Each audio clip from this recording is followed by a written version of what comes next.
घुसपैठियों ने कुछ दूसरे प्रकार के भी वॉर्म्स बनाए हैं सिस्टम में घुसपैठ करने के लिए।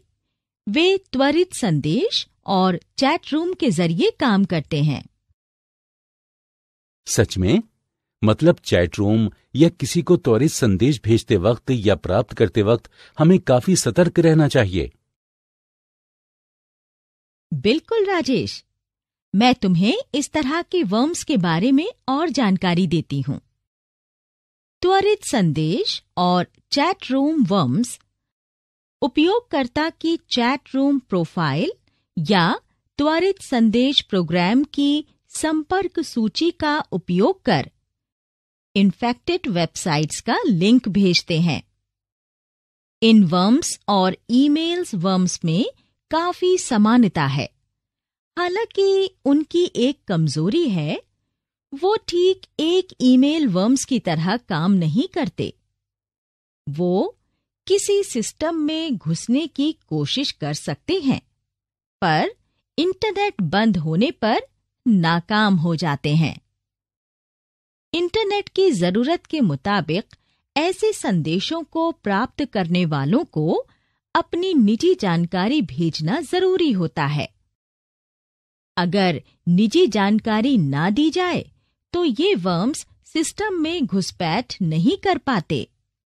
ऐसा इसलिए होता है क्योंकि भेजे हुए लिंक पर क्लिक कर प्राप्तकर्ता को संदेश को स्वीकार करना होता है। ये वर्म्स सिर्फ उन उपयोगकर्ताओं को प्रभावित करते हैं जिन्हें इंटरनेट में इस प्रकार के लिंक्स की कम जानकारी होती है और वो कोई जानकारी लेने के लिए उन लिंक्स पर क्लिक कर देते हैं। उसके बाद ये वर्म उन सिस्टम्स में प्रवेश कर जाते हैं और फाइल्स या सिस्टम के किसी खास प्रोग्राम को खराब कर देते हैं।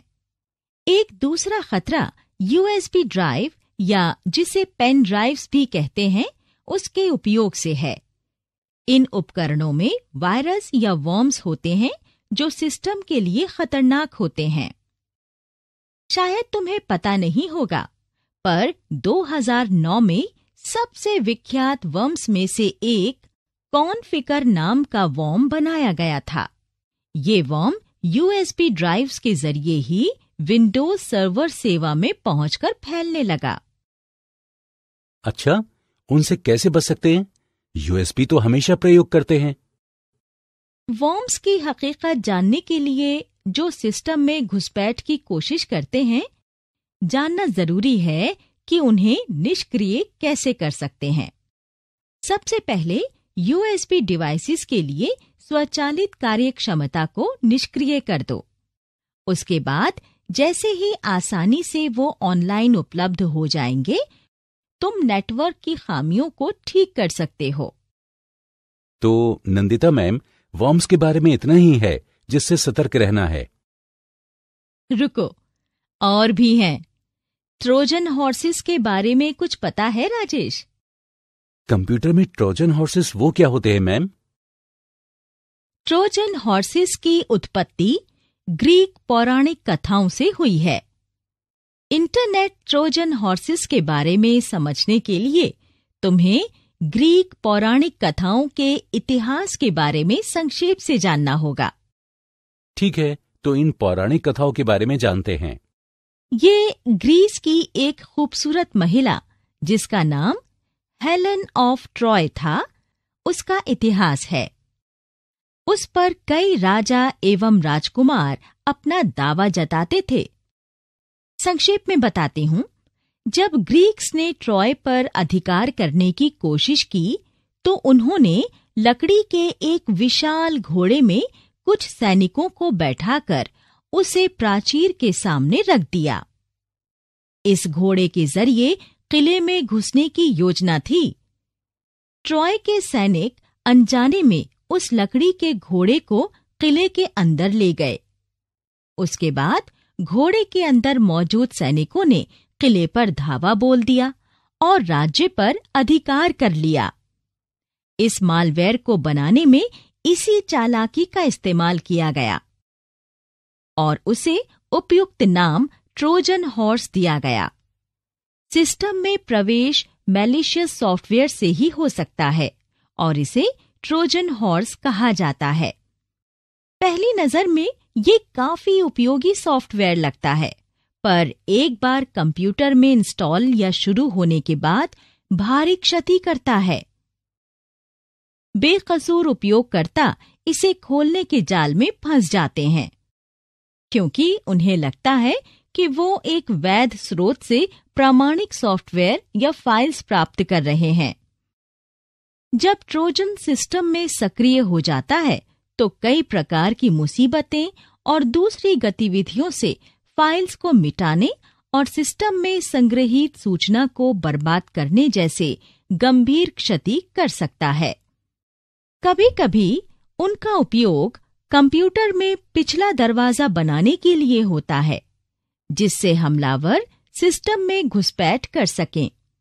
इसका मकसद गोपनीय और निजी जानकारी चोरी करना है।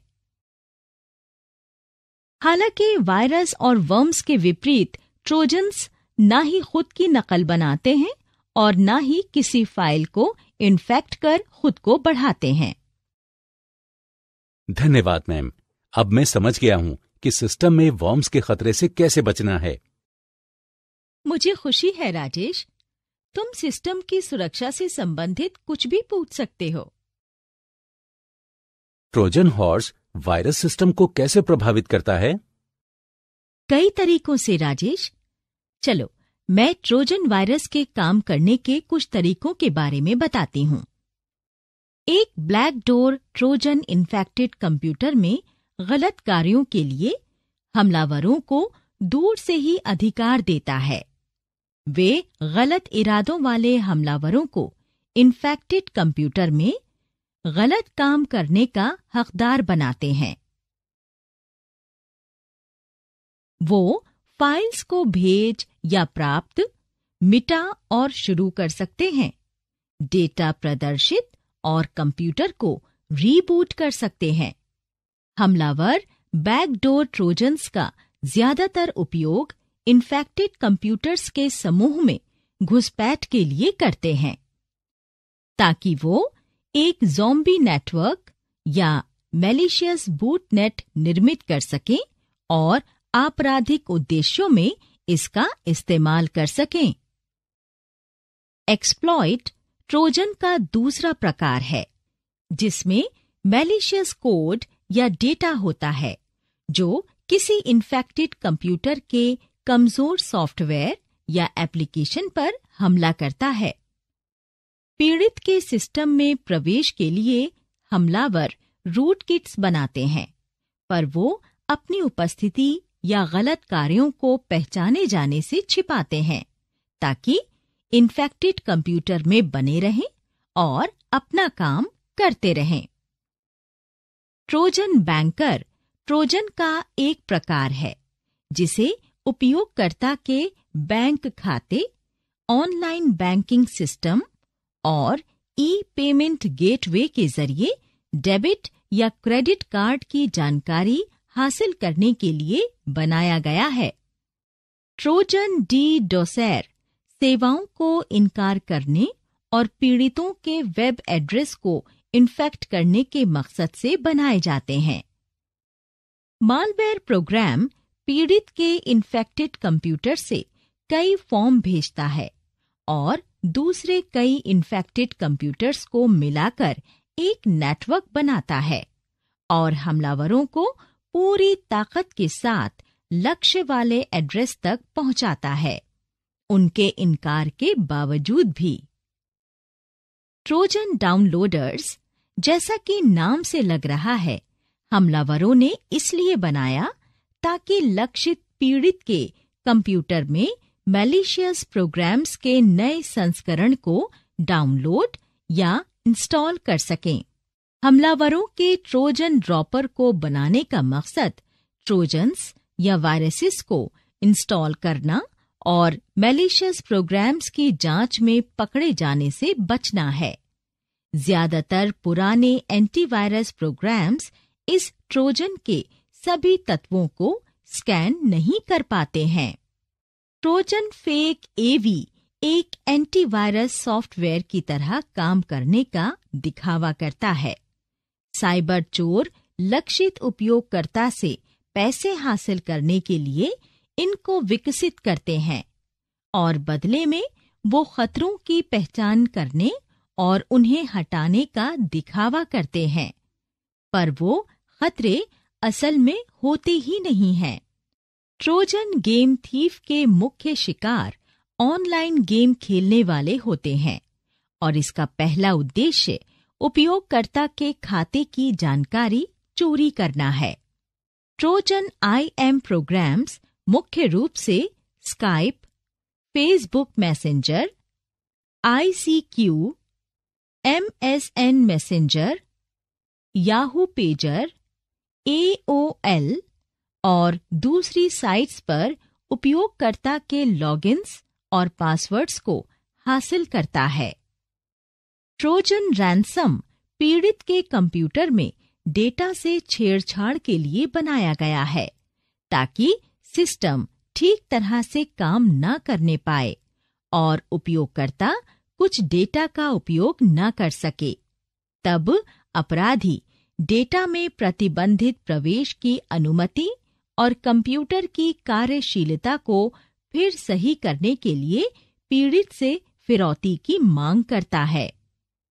ट्रोजन SMS प्रोग्राम्स पीड़ित के मोबाइल से दूसरे फोन नंबरों पर टेक्स्ट मैसेज भेजता है। ट्रोजन स्पाई प्रोग्राम्स, जैसा कि नाम से लग रहा है, जासूसी करता है कि उपयोगकर्ता कंप्यूटर का उपयोग कैसे करता है। उदाहरण के लिए, डेटा का पता लगाना, स्क्रीनशॉट्स लेना या चल रही एप्लीकेशंस की सूची निकालना। हमलावरों ने ट्रोजन मेल फाइंडर प्रोग्राम्स को पीड़ित के कंप्यूटर से ईमेल एड्रेस की जानकारी हासिल करने के लिए विकसित किया। धन्यवाद मैम। अब मैं समझ गया हूँ कि सिस्टम में वर्म्स के खतरे से कैसे बचना है। मुझे खुशी है राजेश, तुम सिस्टम की सुरक्षा से संबंधित कुछ भी पूछ सकते हो। अब तक जो चर्चा हुई है उसे जानने के लिए किसी चित्र पर क्लिक करें। वर्म्स मैलिशियस कोड्स होते हैं जो खुद की नकल बनाकर दूसरे सिस्टम्स में पहुंच जाते हैं, पर किसी दूसरी फाइल से नहीं जुड़ते। ब्लास्टर वर्म काफी चर्चा में रहा था। इसे ऐसे बनाया गया है कि किसी सिस्टम में घुसकर हमलावरों को दूर से ही सिस्टम का अधिकार दे सके।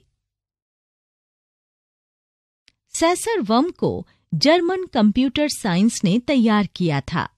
ये वर्म पहली बार तब प्रकाश में आया था जब इसने local security authority subsystem service या संक्षेप में LSASS की प्रक्रिया में फायदा उठाया था, जो सिस्टम में सुरक्षा नीतियों को लागू करती थी। इस वर्म में तेजी से कई कंप्यूटर्स में फैलने की क्षमता है। ईमेल वर्म्स वो वर्म्स हैं जिन्हें घुसपैठिए ईमेल के रूप में सिस्टम में घुसपैठ करने के लिए बनाते हैं। वो बेकसूर उपयोगकर्ताओं को आकर्षक वस्तुओं की पेशकश करते हैं जो उन ईमेल्स को खोल देते हैं, देखने के लिए कि उनके लिए उसमें क्या है। उसके बाद ये वर्म्स उनके सिस्टम को ठिकाना बना लेते हैं और प्रोग्राम्स को निष्क्रिय या डेटा चोरी कर लेते हैं।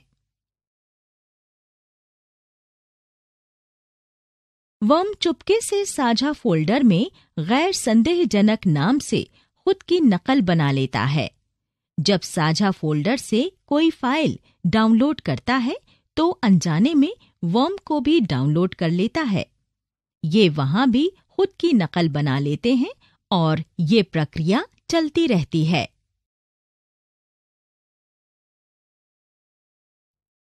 त्वरित संदेश एवं चैट रूम वर्म्स और ईमेल वर्म्स में काफी समानता है। हालांकि उनकी एक कमजोरी है कि वो ठीक एक ईमेल वर्म्स की तरह काम नहीं करते। वो किसी सिस्टम में घुसने की कोशिश कर सकते हैं, पर इंटरनेट बंद होने पर नाकाम हो जाते हैं। ट्रोजन हॉर्स हमारे सिस्टम में प्रवेश की कोशिश है, जो एक मैलिशियस सॉफ्टवेयर से होती है। पहली नजर में ये काफी उपयोगी सॉफ्टवेयर लगता है, पर एक बार कंप्यूटर में इंस्टॉल या शुरू होने के बाद भारी क्षति करता है। बेकसूर उपयोगकर्ता इसे खोलने के जाल में फंस जाते हैं, क्योंकि उन्हें लगता है कि वो एक वैध स्रोत से प्रामाणिक सॉफ्टवेयर या फाइल्स प्राप्त कर रहे हैं।